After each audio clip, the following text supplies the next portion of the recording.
சொல்லி பெருமிதம் கொள்வோம். தீங்கற்ற தேசம் படைக்க நம் கைகளை இணைத்துக் கொள்வோம்.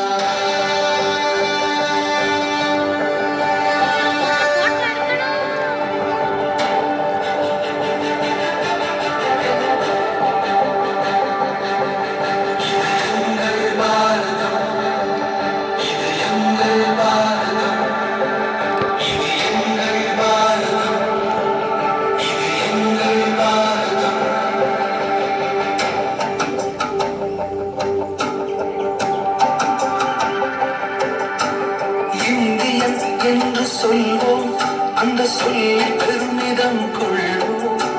தீங்கற்ற தேசம் படைக்க நம் கைகளை இணைத்துக் கொள்வோம்.